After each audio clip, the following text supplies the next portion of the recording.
Hoje, no Evangelho de Marcos, talvez muitos esperassem a continuidade, a continuação do Evangelho de Mateus, capítulo 13. Hoje é Marcos, capítulo 2. E por que isso, meus irmãos? Porque nós organizamos essa série de mensagens, de parábolas, a partir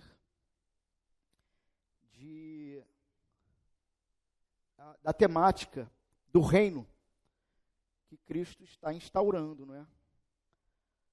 Começa ali desde o seu nascimento e então oficialmente tem seu ministério público iniciado no batismo e por aí foi. Então, nesse primeiro momento, nessa primeira sequência de parábolas, são 5 ou 6, onde eu chamei, ou dividi dentro dessa série, capítulos. Então, estamos no primeiro capítulo, sobre a parábola do reino, ou as parábolas. E esse primeiro capítulo nós estamos tratando, então, sobre características desse reino. No segundo capítulo, vamos tratar sobre as características do rei. E assim vai, em 5 grandes capítulos. Vai ter um capítulo, então, sobre como que os cidadãos desse reino devem viver. O último capítulo vai ser a escatologia do reino, parábolas mais escatológicas, não é? Então é por isso que nós não vamos dar continuidade na parábola do semeador, de Mateus 13, onde a sequência dela seria o joio e o trigo. Mas nós vamos então lá para Marcos, e nós vamos ler capítulo 2, a partir do verso 18, até o verso 22. E depois nós vamos dar um pulo até o capítulo 4, verso 21 a 23. Bom? Todos encontraram? Após a leitura, vocês podem se assentar, mantenham a Bíblia aberta. E lembrando o que eu falei no domingo passado, não sei quantos estavam aqui à noite, mas no domingo passado, eu frisei num determinado ponto do sermão, que eu fiz uma pergunta para a igreja, e eu vi todo mundo olhando para a minha cara esperando a resposta, e a resposta estava no texto. Ou seja, estejam atentos ao texto. O sermão, ele não é uma atividade passiva, você não ouve o sermão, você participa. Como? Conversando com o Senhor enquanto a palavra é exposta. Prevendo possíveis perguntas que você faria a esse texto. E pedindo ao Espírito de Deus que ilumine o pregador para responder essas perguntas. Porque se de repente ela não for respondida, você tem material para nos procurar pós-culto para perguntar. Então, estar no momento de sermão não é uma atividade passiva, é ativa. Eu falei no domingo passado, não é? O sermão é um momento de um embate, é uma luta espiritual aqui. Marcos, capítulo 2, verso 18, diz o seguinte: Ora, os discípulos de João e os fariseus estavam jejuando. Algumas pessoas foram perguntar a Jesus: por que os discípulos de João e os discípulos dos fariseus jejuam, mas os seus discípulos não jejuam? Jesus respondeu: como podem os convidados para o casamento jejuar enquanto o noivo está com eles? Durante o tempo em que o noivo estiver presente, não podem jejuar. No entanto, virão dias em que o noivo lhes será tirado, e então, naquele dia, eles vão jejuar. Ninguém costura um remendo de pano novo em roupa velha, Porque o remendo novo tira um pedaço da roupa velha, e o buraco fica ainda maior. E ninguém põe vinho novo em odres velhos, porque se fizer isso, o vinho romperá os odres, e se perdem tanto o vinho como os odres. Mas põe-se vinho novo em odres novos. E aí, irmãos, nessa sequência, vejam, desde esse trecho que nós lemos, nós vamos ter vários embates de Jesus com os religiosos. Tá? Então, capítulo Senhor do Sábado, capítulo 3, o homem da mão ressequida, Jesus cura muitos à beira-mar, Jesus é acusado de fazer curas no poder de Satanás. Depois a própria mãe e irmãos de Jesus, há um embate subliminar aqui. E aí no capítulo 4, qual é a parábola que aparece? Opa, a que a gente viu no capítulo 13. Só que diferente de Mateus, que depois da parábola do semeador, ele vai trazer a parábola do joio e do trigo, Marcos, como autor desse evangelho, ele tem uma intenção autoral diferente de Mateus. Então ele está contando a mesma história. Então o que são as parábolas? São ensinamentos que Jesus, ao longo do seu ministério, trouxe aos discípulos e à multidão. E os autores vão organizar essa sequência de parábolas de acordo com o público para o qual ele está escrevendo. Mateus está escrevendo para um público mais judeu, israelita. Marcos está escrevendo para um público romano, de cosmovisão latina. Isso faz uma diferença enorme. Um romano, ele pensa diferente do judeu. Para o romano ele é pragmático. O pensamento romano, ele precisa ser pragmaticamente comprovado.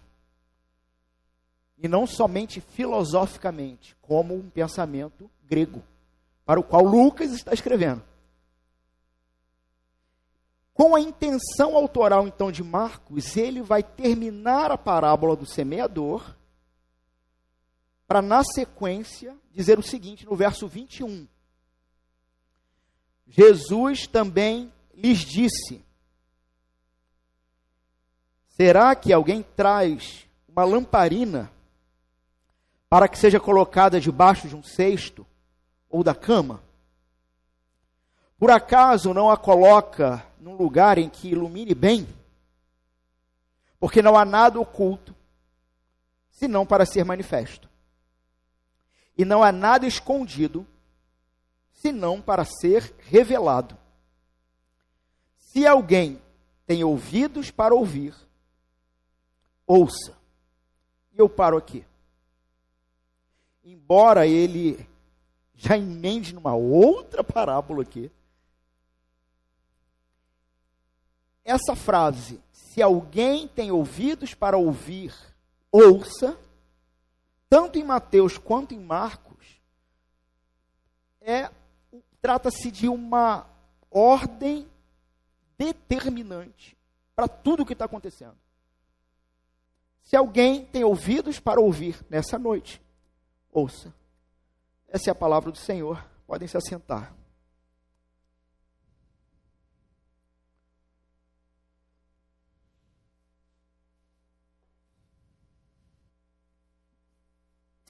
Meus irmãos, então estamos falando sobre a chegada do reino, e as características desse reino. E Jesus já deixou claro, aqui acompanhe na sua Bíblia também, o verso 10 do capítulo 4, quando Jesus ficou só, os que estavam junto dele com os 12 começaram a lhe fazer perguntas sobre as parábolas. Jesus disse a eles: a vocês é dado conhecer o mistério do reino de Deus, mas aos de fora tudo se ensina por meio de parábolas. Por quê? Com qual objetivo? para que vendo, vejam e não percebam, e ouvindo, ouçam e não entendam, para que não venham converter-se e sejam perdoados. Foi o tema do primeiro sermão, porquê das parábolas. E talvez alguns pensassem, Jesus ensina em parábolas para facilitar o entendimento. Não, muito pelo contrário. Jesus ensina em parábolas para que quem ele não quer que se converta, não se converter. E assim, durma com esse barulho. É o que está sendo dito. E lá em Mateus, inclusive, a referência está em Isaías capítulo 6, onde Jesus está cumprindo aquela profecia de Isaías capítulo 6. Que viriam, mas não enxergariam, ouviriam, mas teriam os ouvidos tapados, o coração moldado e tudo mais. Né? Então, esse reino, ele está sendo trazido através de um conjunto de histórias das quais Jesus usa absurdos para trazer esclarecimento. Mas, ao mesmo tempo, nós vamos ver aqui nessa noite que é um reino que não é um remendo. Ele não se trata de algo que vem tapar buraco, que vem remendar, que vem resolver alguma coisa que ficou pendente. Mas, ao mesmo tempo, e apesar de Jesus usar parábolas para explicar este reino, ele não ficará oculto. Por quê? Ninguém traz uma lamparina que ilumina, não é? Para colocar debaixo da cama ou cobrir com um cesto. Mas coloca num lugar que ilumine bem.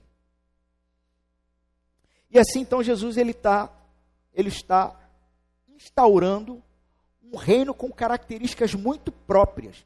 E essas características que estamos tratando, então, né, no que eu chamei de parábolas do reino, capítulo 1. Que reino é esse? Vimos no domingo passado, na parábola do semeador, que esse reino, então é como um semeador que vem a semear, e só são possíveis duas respostas. Se você não participou de um grupo pequeno nessa semana, mas ouviu o sermão, você deve estar se perguntando, mas aparecem 4 respostas. Por que você está dizendo que são apenas 2 respostas? Porque são 2 respostas. Ou a semente germina e dá muito fruto, ou não germina e não dá fruto. Só que a resposta da infertilidade, vocês entenderam? Infrutilidade, sei lá, está certo, né? Vocês entenderam? Jesus apresenta com 3 possibilidades, das quais as 2 do meio são as mais assustadoras, porque maqueiam. A primeira possibilidade da negativa é muito clara, cai na beira do caminho, ou seja, chão duro, nem entra na terra, as aves levam, ou seja, o maligno tira, rouba.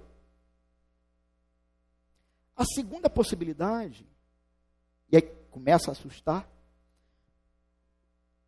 é o terreno pedregoso, que tem relação com pessoas que vivem uma fé emocional. E talvez, e é muito assustador isso, tanto essa segunda quanto a terceira, talvez o grande problema da segunda e da terceira é que estão tentando pegar o evangelho do reino e remendar e costurar dentro de um determinado sistema de fé que não é o reino. E aí você cria gente emocionada. Já viu gente emocionada? Sabe o que é gente emocionada? É aquela pessoa assim, eu não estou aguentando mais, a semana está tão difícil, não vejo a hora de chegar aquele culto para eu ter uma catarse, chorar, me tremer todo. E aí eu vou para casa aliviado. Você pergunta, e aí, como é que está? A pessoa responde, varão, é só vitória. até que vem o dia mau. Sol, lá do meio-dia da parábola, né? E é na explicação de Jesus as problemáticas da vida. E como essa semente, aquele solo não tem profundidade, ela não consegue puxar a umidade do chão e ela vai morrer com esse calor. E, então é uma fé emocionada, que no calor da pressão da vida, esfarela, não é nada. Esse indivíduo teve alguma conversão em algum momento? Não. Mas parecia que tinha. E o terceiro é o espinho, né? Que é o coração dividido. Parece que estão tentando pegar o evangelho, o vinho novo, e colocar de novo dentro de um sistema que tenta impedir esse evangelho de alcançar toda a sua beleza, toda a sua possibilidade. E nesse sistema, você tem pessoas ali que, na verdade, não têm uma conversão real. Elas vivem a vida com o coração dividido. E aqui nós vemos isto claramente a partir dessas duas parábolas do capítulo 2, onde os comentaristas vão chamar essa parábola de parábolas gêmeas. Parábolas gêmeas. Porque elas querem reforçar um ponto. Qual o ponto? O novo não pode ser contido nas formas antigas. Não vai dar certo. Você vai perder tudo. Você vai ter uma aparência de reino, uma aparência de igreja cristã. Mas em alguns lugares vai ser apenas macumba gospel. Em outros lugares, uma tentativa sem vergonha de prosperidade e riqueza. E por aí vai. A gente poderia, os grupos pequenos vão poder brincar de exemplos aí. E é interessante, para que a gente entenda essas duas parábolas, nós entendermos qual foi o contexto. Da onde saiu isso? Da onde surgiu isso? Verso 18 do capítulo 2. Os discípulos de João e os fariseus estavam jejuando. Ponto. Nós temos Marcos aqui como um narrador. Ele está narrando um fato. Os discípulos de João e os discípulos dos fariseus estavam jejuando. O que era o jejum na época deles, de Jesus? Na verdade, é o mesmo que deveria ser até os dias de hoje, não é? Porque jejum, irmãos, nunca foi uma técnica para ganhar poder espiritual. Nunca foi. O jejum nunca foi um mecanismo de barganha com Deus. Bom, eu vou fazer uma prova. Eu vou participar de uma entrevista de emprego. Eu vou passar fome. Vou ler a Bíblia igual um condenado. Ficar no quarto tocando violão, chorando. Talvez chorando mais de fome, né? Vou fazer meus sacrifícios espirituais para que Deus me honre. O negócio de Deus me honre é uma graça, não é, irmãos? Talvez muitos não saibam, mas no ano passado surgiu um convite para que eu concorresse como pastor numa determinada igreja do Rio de Janeiro. Óbvio que eu não aceitei. Mas era uma igreja grande. E teve Um irmão que eu acho que até de boa vontade. Chegou para mim e falou, mas Alain, você não percebe? Deus está querendo te honrar. Eu falei, cara, que me honrar? Tu está maluco, cara? A honra é dele. Que ele vai me honrar? De onde tu tirou isso? Então as pessoas estão em busca de honra, né? Retalhos velhos e odres rígidos de religião morta. Então o jejum nunca foi para isso. Nunca foi para isso. Mas o que era o jejum e o que deve ser, de fato, o jejum? O jejum, ele é um exercício de espiritualidade que, junto com todo o contexto da fé cristã, tem o objetivo de tornar físico algo que tem ou deveria ter relação com a alma. Porque, irmãos, estamos batendo nesse ponto já esse ano inteiro e talvez já desde o ano passado. O fato de que a fé cristã não se trata de algo etéreo, ou que está no campo dos pensamentos, ou de uma espiritualidade que não tem serventia para a vida, a não ser que tu ganhe alguma coisa com isso.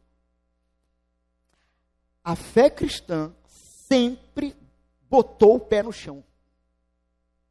É a história dos frutos do semeador. O cristão, ele dá fruto. E esse fruto não é nem mesmo para alimento próprio.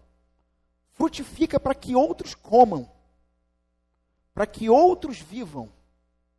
Você frutifica para a glória de Deus e para o alimento da fome espiritual do outro, não é nem para você.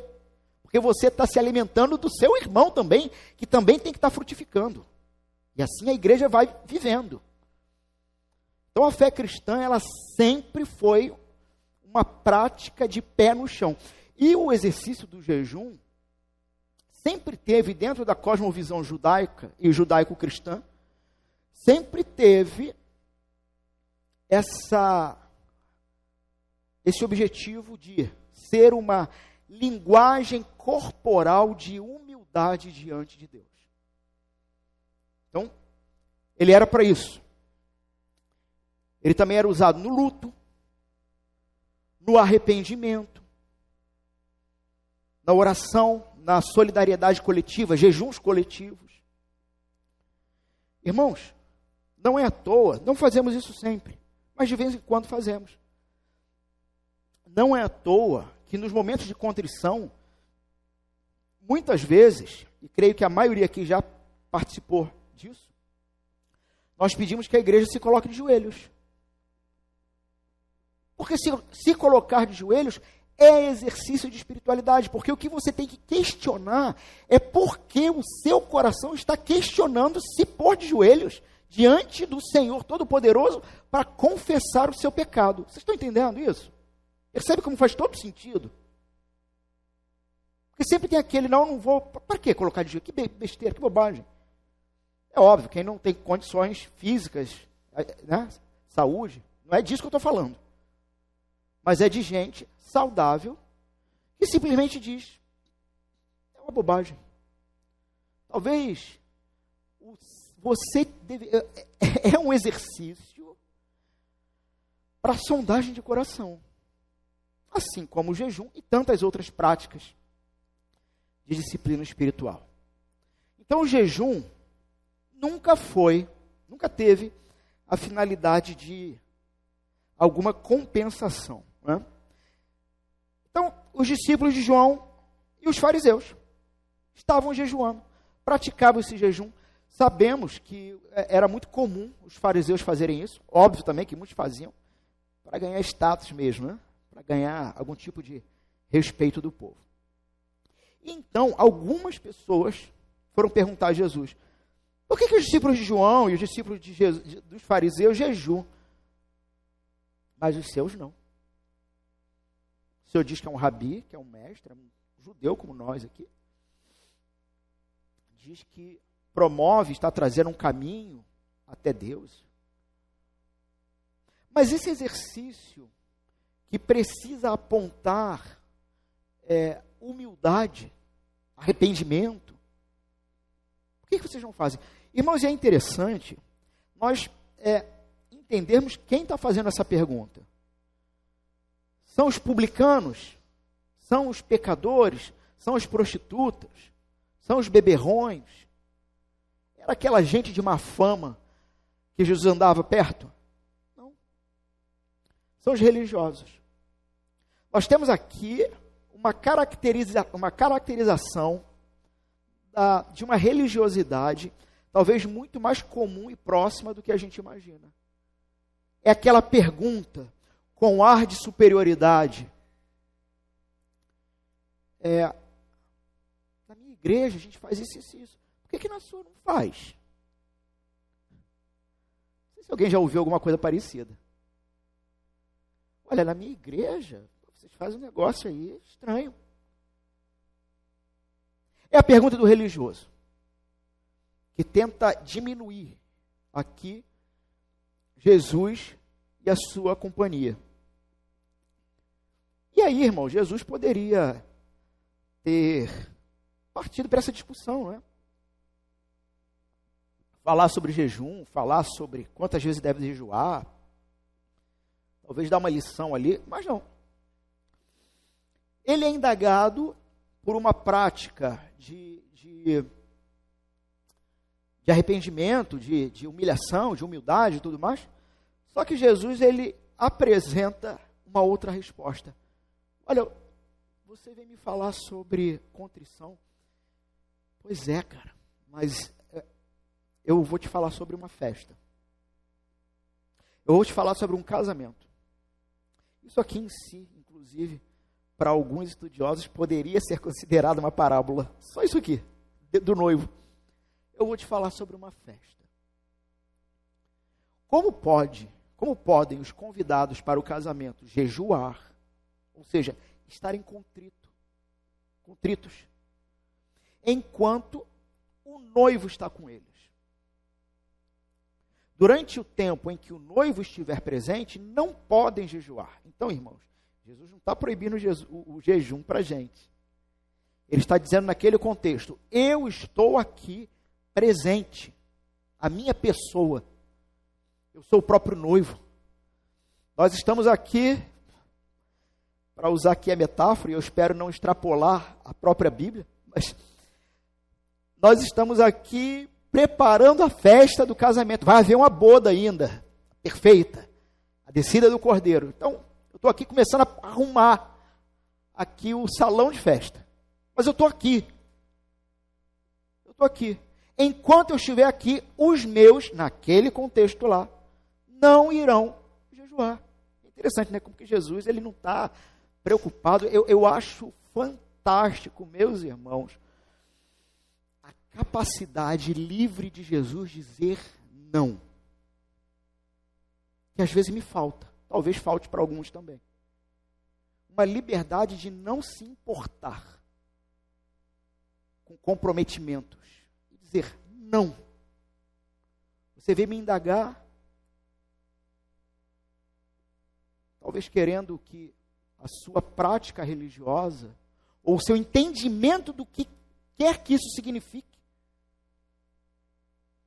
Até porque, na orientação do próprio Jesus quanto ao jejum, deveria ser algo que ninguém deveria nem saber. Lembram-se? Penteie os cabelos, lave o rosto e pare de andar como um zumbi por aí dizendo, eu estou jejuando para ganhar uma coisa de Deus. Não era nem para ninguém saber. E aí Jesus, de uma maneira muito livre, sabe, não precisava proteger a identidade dele de nada. Sabia quem ele era, sabia de onde veio, sabia para onde ia. Não vão jejuar enquanto o noivo, eu, estiver aqui. Não vão fazer isso. E aqui, se fosse uma cena de filme, né? Talvez nessa segunda fala de Jesus, os tons da cena perderiam um pouco o brilho, ficaria um pouco acinzentado, porque Parece que Jesus traz uma sombra. Verso 20. No entanto, virão dias em que o noivo lhes será tirado. E então naquele dia eles vão jejuar. Uma sombra da cruz aqui. É uma bomba aqui, hein? Acho que alguém ligou o alarme. Eu ainda tenho mais 40 minutos. Mas alguém me deu só 20 ali. Eu acho que não desliguei não. Daqui a pouco vai ter... Vamos ver. Depois, se subir esse vídeo, edita isso aí.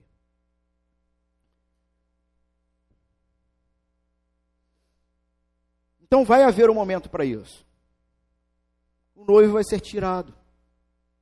E o noivo sendo tirado e não estando mais presente, sim, haverá contrição, oração, uma solidariedade coletiva, onde essa prática, que tem como objetivo treinar a alma e o corpo a serem submissos a Jesus, vai voltar. E Jesus engata, sem muita explicação, as parábolas gêmeas da costura e do vinho. Verso 21. Ninguém costura um remendo.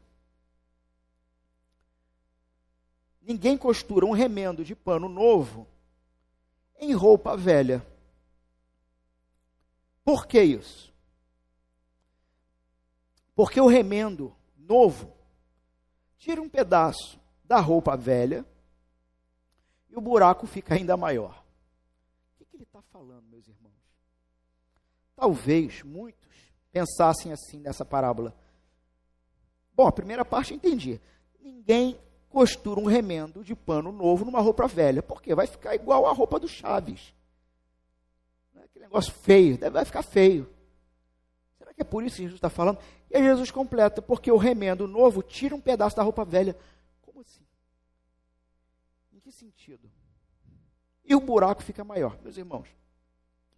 A palavra novo aqui, é uma palavra grega aqui, é uma palavra que ela está falando sobre um determinado tipo de tratamento de tecido que era feito, tá?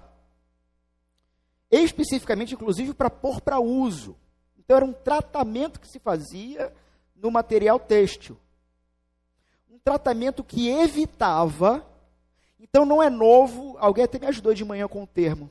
Ele não é novo porque alguém comprou agora e é novo.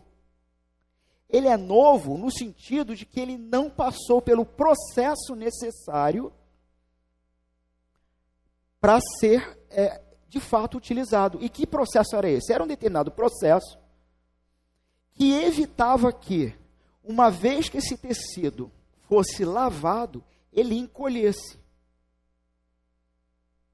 Acho que muitas roupas até hoje não passam mais por esse processo, né?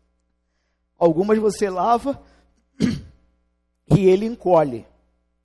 Qual é o problema desse tecido que não passou por esse processo ser usado para remendar um pano que já está no uso há um tempo? É o seguinte, você tem o pano, uma camisa, sei lá, e aí tem um buraco ali. E aí a costureira vai lá com todo o zelo, pega esse pano que não passou por esse processo, que o texto bíblico traduziu como novo, mas é novo neste sentido, não foi tratado para o uso, para esse uso ainda, e aí costura. Tapa o buraco, ok? Costura tudinho. Entendendo que o restante do pano, ele é velho já. E velho aqui, velho de gasto mesmo. Gasto. Passou pelo primeiro sabão Omo. Primeira máquina de lavar. Talvez a segunda. Esse pano novo, ele vai repuxar. ele vai atrair para si, ele vai encolher. E o tecido velho em volta, por já ser velho de gasto, ele vai ceder. Ele vai poer. E aquilo que era um buraco pequeno, você tentou tapar, agora cedeu e o buraco ficou maior. Meus irmãos, do que Jesus está falando aqui?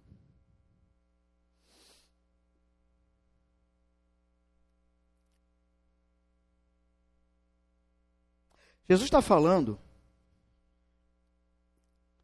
a ideia aqui é que o reino dele não veio para tapar buraco, não veio para resolver alguma coisa que faltava, não veio resolver alguma questão que complementa um velho sistema religioso, um antigo sistema.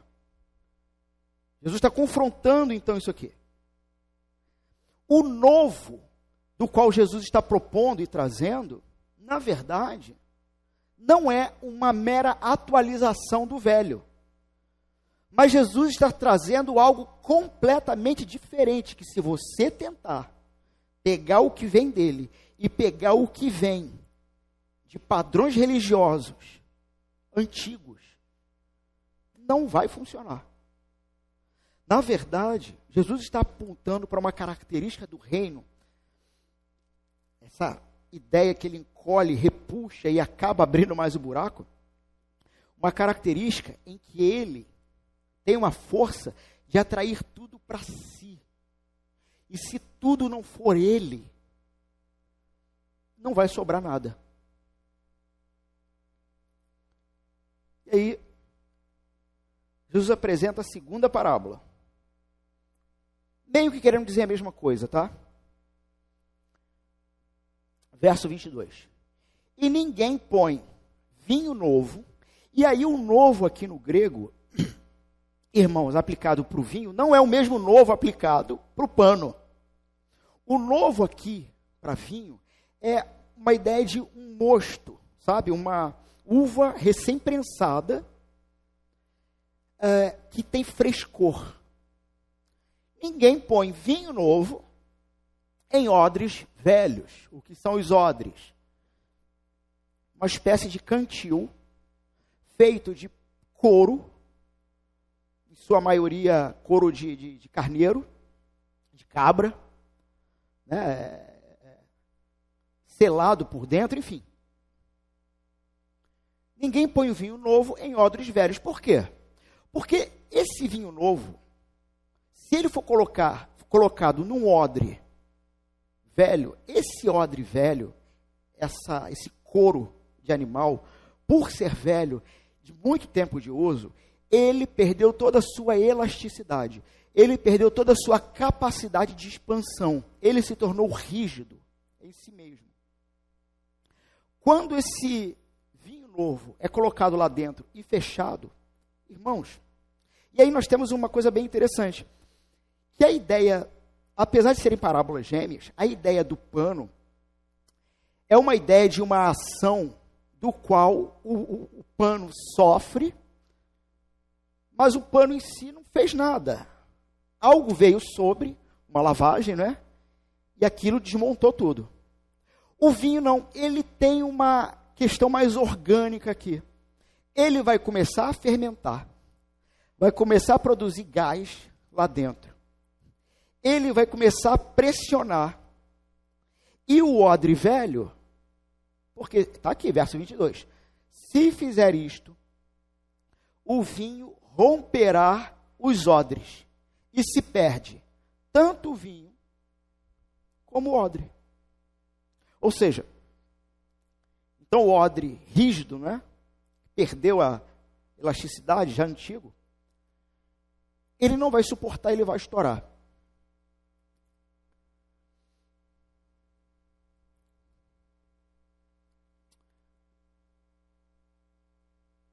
Meus irmãos, o resultado disso, então, é que ambos se perdem, né? Tanto o vinho quanto o odre. A tentativa de misturar novo e velho, aqui, resulta então na perda total de ambos. Nada é salvo. Nós temos aqui essa consequência trágica. A pressão interna, então, irmãos, do vinho novo é algo que é irresistível. O que isso significa? Vamos pensar um pouquinho aqui. O vinho novo, então, como eu falei com vocês, não é um líquido parado, mas parece, então, uma força viva, fermentando, expandindo-se, crescendo de dentro para fora.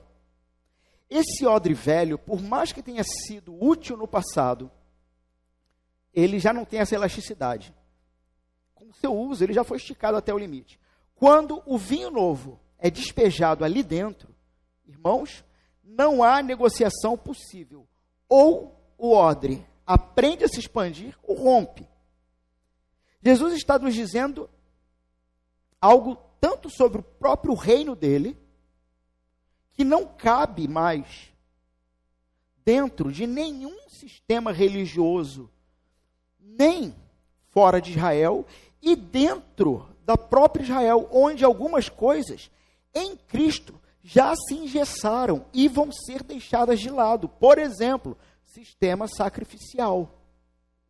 É um exemplo. Então, a antiga religião judaica seria essa espécie do pano velho ou do odre velho. Mas Jesus ele não está falando somente do reino. Ele também está falando sobre nós. Irmãos, todos nós, no fundo, construímos sistemas de controle.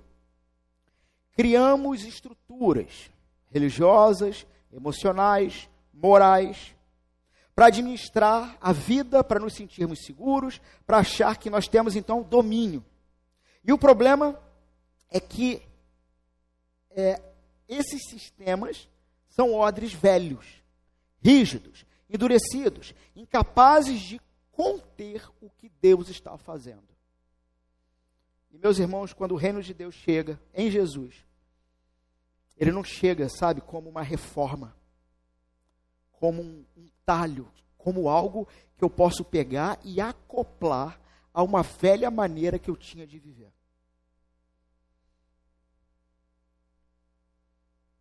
Ele chega como vinho novo. Uma novidade, então, que ela é tão viva, tão expansiva, que vai arrebentar qualquer estrutura que tente aprisionar. E a pergunta que essa imagem faz a cada um de nós, então, é: talvez, será que eu tenho cultivado alguns odres velhos na minha vida e tenho tentado juntar esses odres velhos ao vinho novo do Evangelho? Esse trecho aqui me fez pensar no solo com espinho, não é? É o coração dividido. Coração que, no fim das contas, ele não sabe o que quer.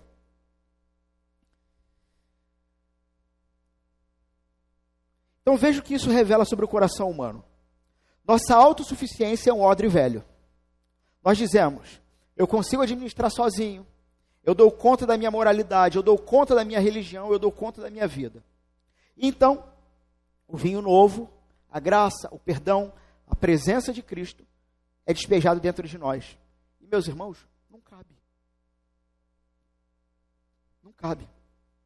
Não porque a graça seja pequena, mas porque talvez você foi acostumado a sua vida inteira a um padrão rígido, a um odre rígido.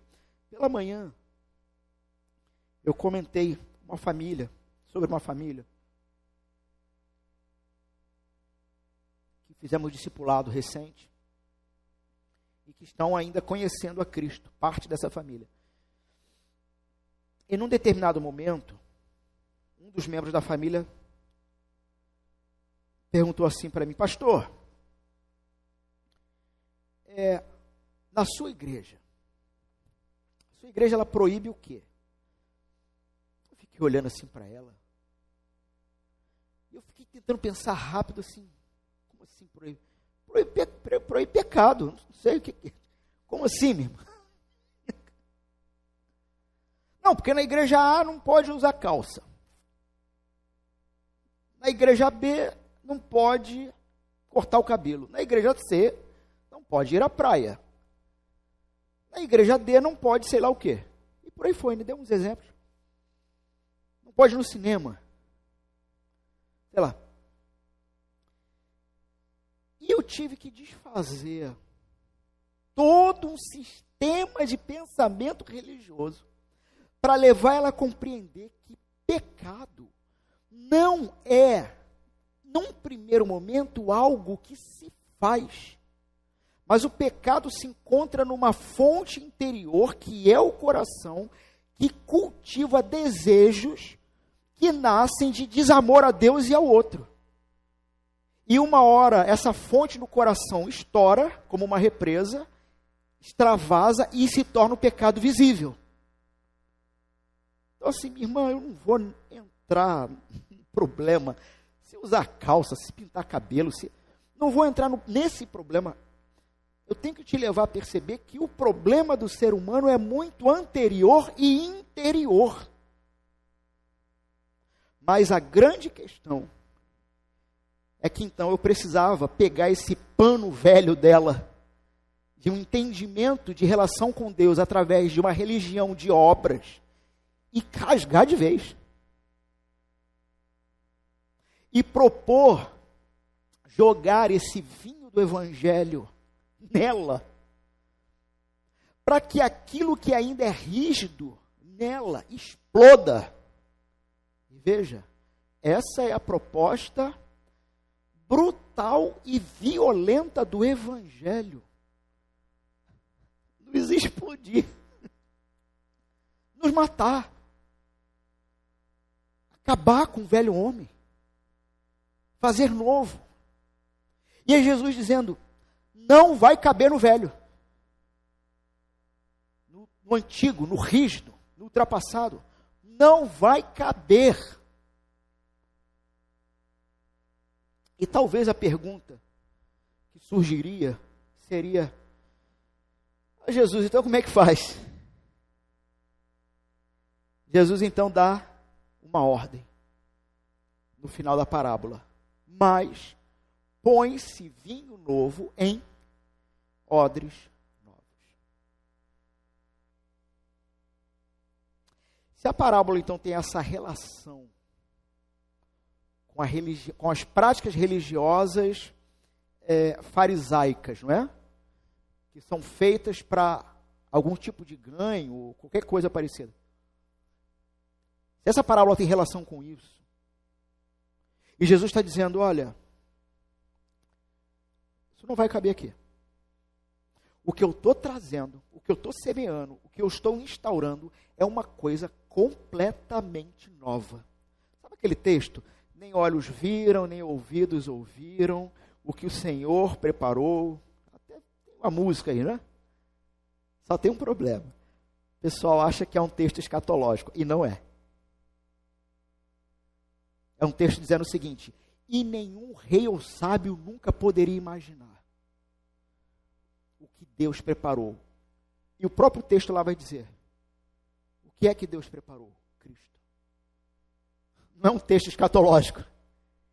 É que, o que Paulo lá está dizendo, é que o Evangelho, como proposta de relacionamento com Deus, é algo tão diferente, tão absurdo, que nenhum ser humano foi capaz ou seria capaz de conceber isso.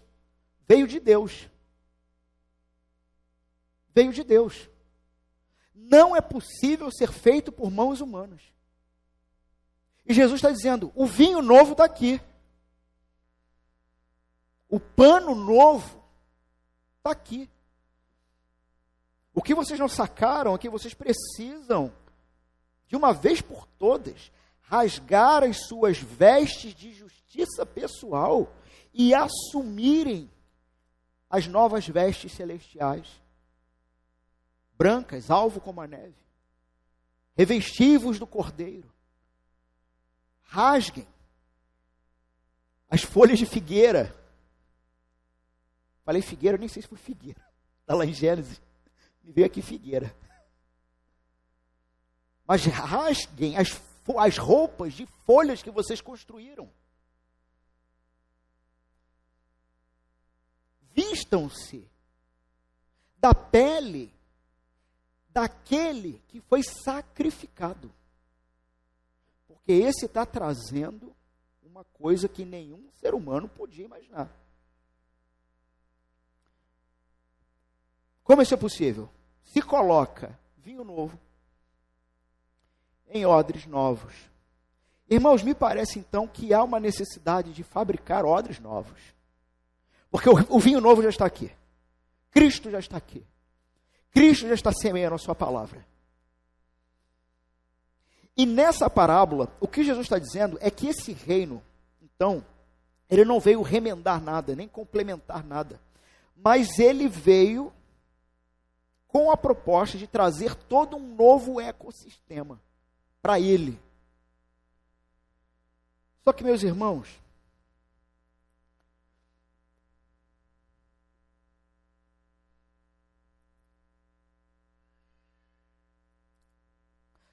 nós temos que entender que não somos nós que fabricamos esses odres novos.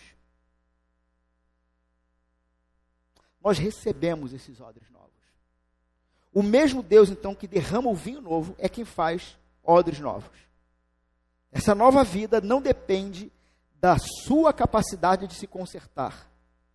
Você não constrói esse odre por esforço.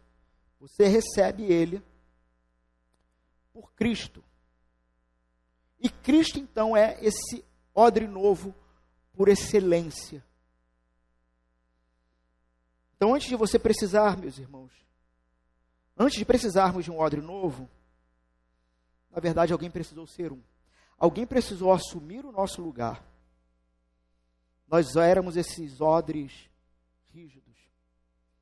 Ou, dentro de sistemas religiosos falidos, sejam eles quais forem, ou dentro de sistemas irreligiosos criados por nós mesmos, para parecermos mais justos e aceitáveis. Sinceramente, eu não sei qual dos dois sistemas é o pior. Talvez os dois sejam a asa de um avião que está em queda. Porque no próprio sistema irreligioso, onde você cria justiça pessoal, você acaba tendo que criar personagens que não são você de verdade e que te cansam a alma, ter que ficar interpretando e dramatizando algo que de verdade você não é, porque no fim das contas você não quer que as pessoas saibam quem você é de fato, porque você é uma pessoa má. E não sou eu que digo isso, é a Bíblia. Você, o ser humano, sem a mão de Deus, circuncidando o coração, é alguém mesquinho. Alguém que só pensa em si próprio. Primeiro eu, segundo eu, terceiro eu. Se sobrar um pouquinho, é meu. Foi necessário então, irmãos, que aquele que é o próprio pano novo, o próprio vinho, não ficasse oculto, mas como um candeeiro que tem que ser posto no alto para iluminar, fosse posto no alto do Calvário, da cruz. E da cruz, então, iluminasse toda a terra. E mesmo na sua morte, 3 dias depois, então, ressuscitando, criando novos odres, levasse esses odres agora também a se tornarem candeeiros e levem essa luz. Jesus, então, é alguém que se faz homem. Mas diferente da humanidade rígida, vestida de trapos, ele se apresenta como o odre novo, que a humanidade não conseguiu ser. A única vida obediente capaz de carregar vinho da graça sem romper. Mas, irmãos, novamente no Calvário, esse odre foi despedaçado. Não por resistência ao vinho, mas por amor aos odres velhos. O corpo dele foi partido, o sangue derramado, o vinho novo da nova aliança saiu por sua vida rasgada, então no nosso lugar. O odre de Cristo rompeu para que os nossos pudessem ser refeitos. E nessa nova ressurreição ele se torna indestrutível. Indestrutível.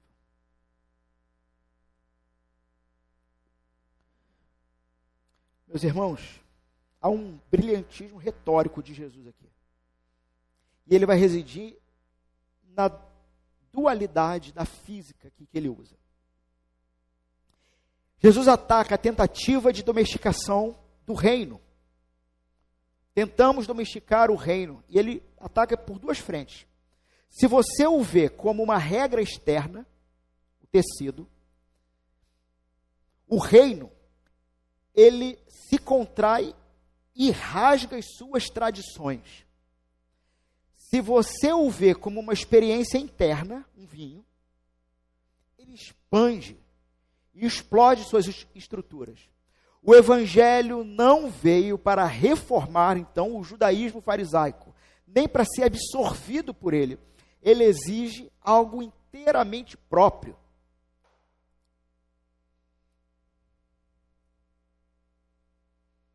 E as duas parábolas juntas fecham essas portas. Esse evangelho não veio para reformar o que existia, mas para criar. Não veio dar um verniz de piedade ao nosso sistema de controle, nem para ser absorvido pela nossa religiosidade. Ele exige um ecossistema inteiramente próprio, e é isso que confronta cada um de nós, porque todos nós, em algum nível, tentamos domesticar o reino. Queremos regras sem vida. Eu não falto um culto, eu participo de todas as reuniões da federação da UMP, da UPH, da SAF. Estive no Supremo Concílio. Até hoje eu não sei se eu quero voltar ou não. Eu cumpro todas as normas e regras. Participo de tudo que a instituição determina.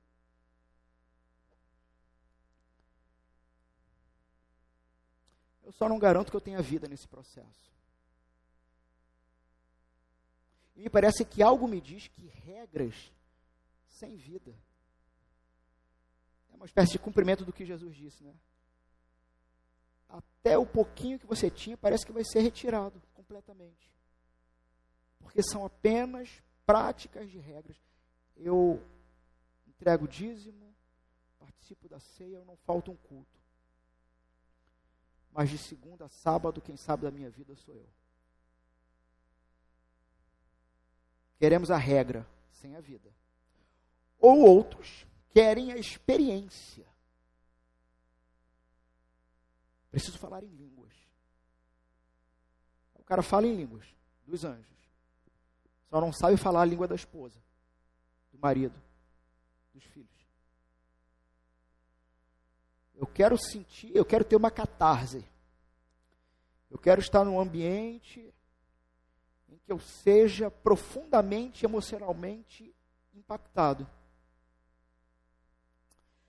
Mas não me exige nada, não. Eu quero experiência, mas eu não quero obediência. Queremos o tecido sem a contração, ou o vinho sem a expansão. Mas Jesus, meus irmãos, não oferece escolha. Quando reduzimos, então, o cristianismo a regras externas, códigos de conduta, listas de proibições, de obrigações, o que acontece? A graça de Deus, que é viva, ela encolhe diante da nossa rigidez e rasga as tradições.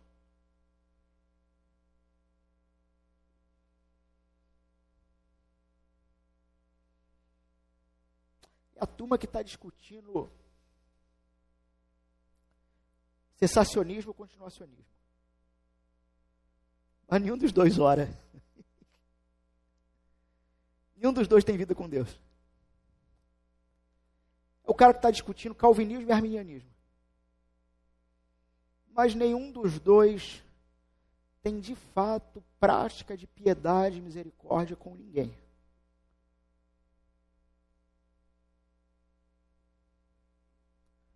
E aí, quando houve esse evangelho, ele chega diante de determinada rigidez e ele rasga, ele destrói.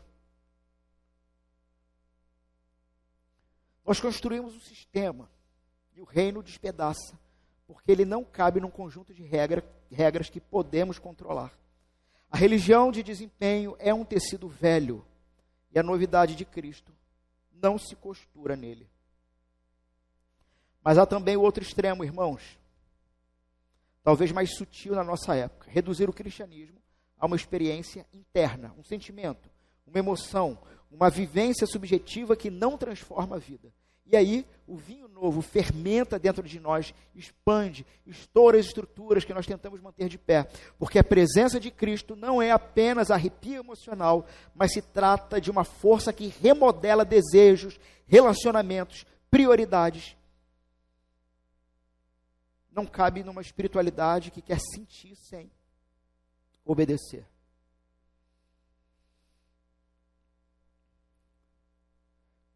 Novamente, lembrando dessa família do discipulado, num determinado momento eu falei ali naquela sala, uma coisa que tem tempo que eu não falo aqui. Eu falei, caramba, tem até tempo que eu não falo isso na igreja. Mas eu acho que cabe aqui.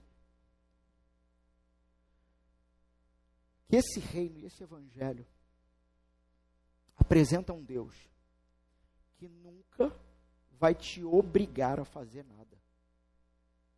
Você nunca vai ser obrigado por Deus a fazer absolutamente nada. Se você faz alguma coisa para o Senhor por obrigação, você é um respeitável fariseu que está indo para o inferno. Porque você faz por obrigação. Só que esse vinho novo que estoura estruturas, ele vem dizer para o escândalo dos religiosos: Deus nunca vai te obrigar a fazer nada. E aí o religioso fica assim, o pastor está doido. E o não religioso começa a ficar feliz, não é? Beleza. Quer dizer, então que eu não sou obrigado a fazer nada. Posso viver como eu quero. E aí vem a segunda parte da história. Esse Deus também, ao mesmo tempo, nunca mais vai permitir que você viva como você queira. É isso. É um paradoxo? Não, é uma contradição mesmo. É igual o camelo e a agulha, né? É impossível. É uma contradição. Mas para Deus não é impossível. Porque Deus tem uma solução para isso. Como? Que eu não vou ser obrigado por Deus, mas ao mesmo tempo também não posso fazer mais o que eu quero. Como é possível essas duas sentenças na mesma frase como verdadeiras? Porque neste processo do vinho novo, do reino instaurado, Deus muda o teu coração. E aí, você nunca mais vai fazer o que você gostava em paz. Ele não vai permitir. O espírito dele vai estar ali. E ao mesmo tempo, da mesma forma,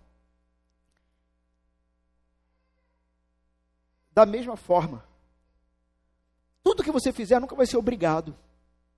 Porque você passa a amar aquilo que você faz para o Senhor. Faz sentido isso para vocês? Entenderam a lógica da coisa? Essa quebra de estruturas e paradigmas que Jesus está trazendo e dizendo, isso é completamente novo. O que Jesus está nos dizendo com essa dupla de parábolas é que não há como conter o reino nos nossos termos. Porque o reino de Deus não é um acessório da nossa vida, é a própria vida. Não é uma reforma do que somos, é a nova criação. E essa novidade não é imposta como uma carga, mas é oferecida como um dom, que deve nos levar, então, a arrependimento e fé. Uma síntese aqui, irmãos. Uma síntese prática. Primeiro, o reino não pode ser domesticado. nem como regra externa, o tecido, nem como uma experiência interna, o vinho. Ele sempre escapa aos controles, aos nossos sistemas de controle. Segundo, o evangelho não reforma, ele recria. Exige um ecossistema próprio, uma nova criação, não um remendo do que já existe. A resposta certa, então, é rendição. Confessar que os nossos odres são velhos e receber Cristo em um coração novo. Um coração agora que é capaz de conter graça. Interessante, irmãos. 7 anos de plantação e muita coisa aconteceu. Vimos corações realmente sendo transformados, vimos milagres, vimos coisas que nem a gente acredita. Mas em contrapartida também vimos muitos corações enrijecidos quebrando. E eu não falo quebrando no sentido positivo. É no sentido negativo. Onde todo o seu sistema religioso que o sustentava foi rasgado e moído, e ele disse: não, eu não consigo ficar aqui. Não consigo absorver esse tipo de coisa. Jesus dá um coração que é capaz de conter a graça dele sem romper.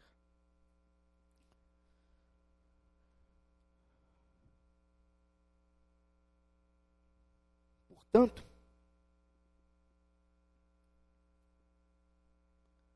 você que está exausto de tentar remendar, pare de costurar. Você não precisa de retoque, você precisa de novas vestes. Você que